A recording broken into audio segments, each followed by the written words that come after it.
Welcome to Corporate Finance Explained, where we break down the essential topics every corporate finance professional needs to know.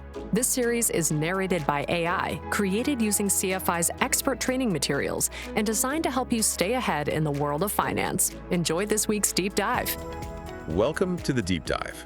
Today, we are strapping in to look at a world that runs on just raw passion, adrenaline. All of it, the fans, the cheers. Exactly. Professional sports. Yeah. But we aren't talking about the scoreboards or, who won the championship. Yeah. We're diving deep into the corporate finance of these franchises, where that emotional appeal meets the cold, hard reality of a balance sheet. And that contrast, that's really the central puzzle here, isn't it? How so? Well, you look at these businesses and you see massive brand equity, incredibly loyal customers, global reach. Right. Their assets worth billions of dollars. And yet, so many of the individual teams operate year to year with a negative operating profit. It's the ultimate paradox. There are these trophy assets that every billionaire wants. Right. But there are also these complex, sometimes inefficient businesses that sit right at the intersection of media, real estate, and just pure emotion. Exactly. So how do you even begin to analyze an asset like that, where the value doesn't really seem to connect to its annual cash flow? Well, that's our mission today for you, the learner. We're going to break down this highly unusual investment. We'll clarify how these teams generate that massive revenue, why they so often lose money, and how finance teams justify those, multi-billion-dollar price tags. It's a totally different ballgame from analyzing a normal company. Okay, let's unpack this. Let's start with the money coming in. Sure. How do these giants actually generate revenue? Because it's way more than just tickets and hot dogs now. Oh, absolutely. The foundational pillar for almost every major league franchise today is media and broadcast rights. Okay. This is really the stability engine that holds up the entire valuation. We're talking national TV deals, streaming partnerships. It's billions guaranteed for years. And the scale of this is it's staggering. Take the NFL. It's the king financially. Right. There are media deals with, Amazon, ESPN, NBC. They're worth over $100 billion. $100 billion. And here's the crucial point.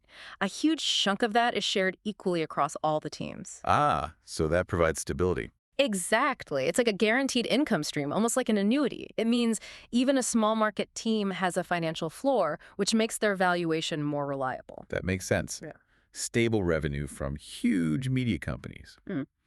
Okay, so after that, we've got brand power, sponsorships. And these are enormous profit drivers. We're talking jersey patches, official partners, and the big one. Stadium naming rights. Yes, that revenue is so much purer, less diluted by other costs. And the example that always comes up is the Staples Center. Right, becoming the Crypto.com arena. That was a $700 million deal over 20 years. Just for a name. Just for a name. That's hundreds of millions banked. That has nothing to do with whether the team wins or loses a single game. Okay, so we've got media, we've got sponsorships. What about the actual game day? Game day economics. So yes, there's ticket sales and merchandise, but the big differentiator is who controls the premium experience. The luxury suites. The luxury suites, the club access, the corporate boxes, and that revenue becomes just exponentially more valuable when the team owns its own venue. Right, because they control everything. Everything. Pricing, concessions, booking other events. And the Dallas Cowboys are always held up as the gold standard for this. They are. AT&T Stadium is an enormous profit center. Their revenue from just premium seating, private events, and local sponsorships. It's over $600 million a year. Wow. That's pure high-margin revenue that most other teams just can't touch. Which brings us to the last pillar, and maybe the most interesting one. The real estate play. This is where the really sophisticated finance teams see the biggest upside. It's this growing trend of teams developing entire entertainment districts right around their stadium. Restaurants, retail. Residential, everything. And you point to the Atlanta Braves and their development, the Battery. The Battery is the prime example. The sources confirm that the mixed-use development, the Battery itself, actually generates more operating profit than the baseball team. More than the team. More than the team. And there are two main reasons. First, volatility. Rental income from apartments is steady. Game day revenue is not. Right. A bad season or a pandemic can crush it. Exactly. Second, the margins are just better. A sports team has massive fixed costs, especially player salaries. Real estate has higher margins and, often better tax treatment. So you're not just buying a baseball team. No. You're buying a real estate developer that's anchored by a team. You're buying a diversified portfolio. Yeah, okay, this is where it gets really fascinating for me. If they have all this money coming in, stable media deals, huge sponsorships, profitable real estate, how on earth do they still report negative operating profits? Well, the primary drain, by far, is the cost of winning. Player salaries. Player salaries. For most leagues, it's 50 to 60% of total revenue. 50 to 60%. That is a gargantuan fixed cost compared to almost any other industry. It is. And if you want to be competitive, you have to spend even more. You have to push past the limit. And that's where the luxury tax comes in. Correct. The luxury tax isn't just a fine, it's a tool leagues use to discourage runaway spending. You go over the salary cap, you pay a penalty that gets bigger and bigger the more you spend. The Golden State Warriors are a great example of this. A perfect one. During their championship years, they paid hundreds of millions of dollars in just luxury tax penalties. So why do it? If you know you have to pay that penalty, why do owners still sign the checks? Because winning a championship can spike the team's valuation and brand equity far more than the penalty costs. It's an investment in the long-term asset value. I see. So the other huge cost then is the stadium itself, that infrastructure debt. These aren't just stadiums anymore. They're $1 to $5 billion cathedrals of commerce. And they're not paying cash for them. No, of course not. They're financed with huge debt packages, often tied to those future media revenue streams.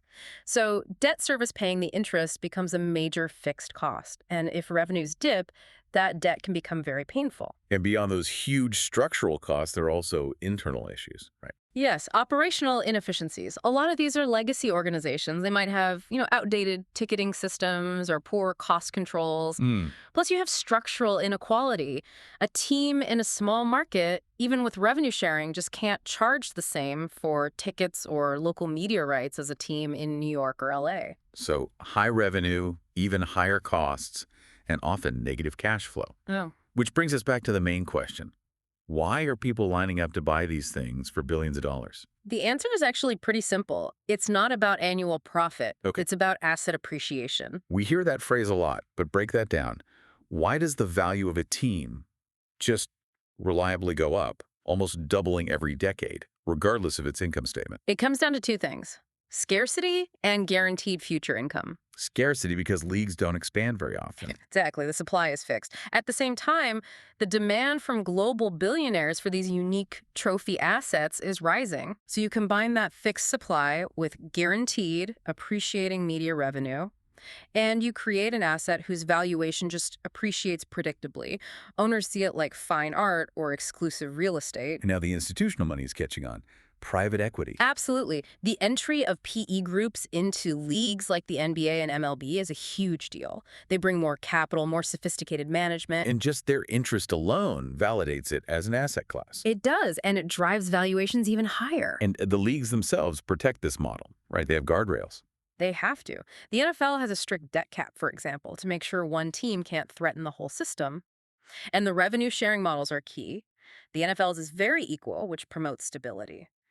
MLB is more market dependent.